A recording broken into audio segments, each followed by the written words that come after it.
Hello, YouTube, and welcome to The Real Siberius. In this episode, I wanted to talk about a short clip of Iman Shumpert talking about LeBron versus Jordan. Let's take a look at this clip. The level of competition has been a lot more insane for LeBron. Are you being serious right now? Very much so. You're being dead serious, bro. Okay. You're being dead serious right now. Do you know what Michael Jordan had to deal with, bro? You for real? We can go over his finals opponents and go over LeBron's finals opponents, and you tell me who had the tougher teams. You tell me who lost. Okay, that's fair. But he also played. So right off the bat, as I've said before, I stopped watching the NBA for a pretty significant time.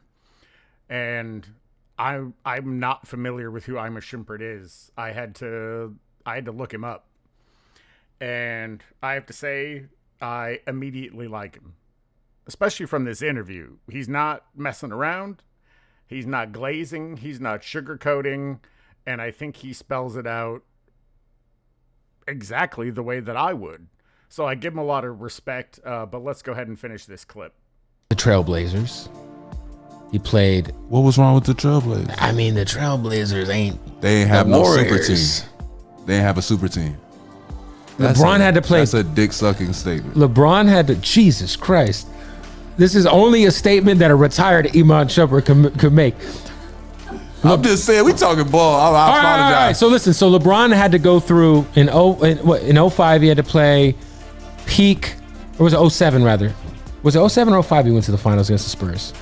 He's been up quite a few times. But Well, the first time he went against the Spurs, that was the first kind. Sorry to stop it again. This shit just made me laugh. I found this absolutely hilarious, and it made my day to find a clip like this. Let's go on.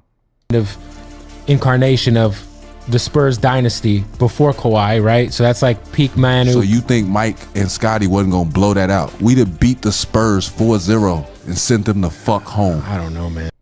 So that's the end of the clip. The interview goes on longer, but it was about 23 minutes, and I'm still trying to figure this out, so I didn't want to have to go on that long, and if I messed it up, redo it. But I agree with a lot of the things that he said, especially, you think Jordan wouldn't have beat the Spurs? Like, come on. That's just utterly ridiculous that Scotty and Pippen, or Jordan and Pippen wouldn't have been able to handle that, especially with Rodman. So I just think it's funny that the excuses are always coming for why LeBron is great or why he lost, and there's just never any accountability. When he shits the bed and doesn't perform, the team was unbeatable. And when he gets bailed out by his teammates, he gets all of the praise, and he was carrying bums. I just don't understand that mentality. I don't understand that mindset. Quite frankly, I don't want to understand that mindset. If you're the superstar, it's always your fault. If you lose, you take all of the blame so your teammates don't have to. You take all of the accountability, all of the responsibility. And then when you win, you give your teammates all the credit. Even if you don't believe it, even if you know in your mind, there's no way these guys would have won without me. That's not what you say. That's not how you act. You give your teammates all of the credit. Like, all of those interview cliches exist for a reason. Because you act with the proper decorum, you treat your teammates with the level of respect, and if anybody is to get thrown under the bus, it's you. You throw yourself under the bus. Because especially if you didn't do it, if it wasn't your fault, everyone will come to your defense. Everyone will say, I don't know why you're saying that, it was his fault. He did absolutely everything that he could. That's your defense. You let the fans be your defense. You let other players be your defense. You don't have to defend yourself. And if it was your fault and you take all of the accountability, at least people can respect that. Not everybody's perfect. Not everybody can go 6-0 with 2 3-peats. That's why it's never happened again and never will. Perfection is unattainable. And obviously Jordan didn't play perfect in those games.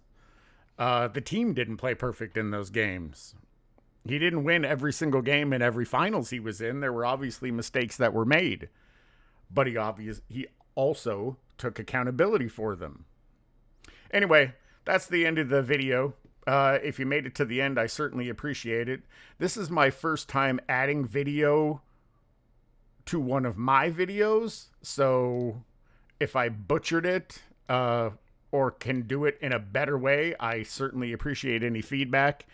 I am still learning, and as much as I wouldn't like it to be, video editing is difficult for my brain to process. So I'm trying to figure it out. Anyway, I appreciate your guys' constant support and positive feedback. I also appreciate your constructive criticism. I'm always looking to improve, and I'm not a delicate snowflake. If you tell me I'm doing something and it's shit, I'm just going to try and do it better. I'm not going to go and cry in the corner. If you have not done so, please like and subscribe. And as always, I want to give a shout out to the content creators that continue to inspire me to do this. Uncommon Sense, Angry Old Hoops, Self-Researched NBA Facts, 93Z, Sports and Fitness Rants, Uncut Hoops, Scap Attack, In Your Face Hoops, Eddie TV, King Speech Row, Goatcast Hoops. I always appreciate your guys' takes, your perspective, and your humor. And I'll catch you guys in the next one.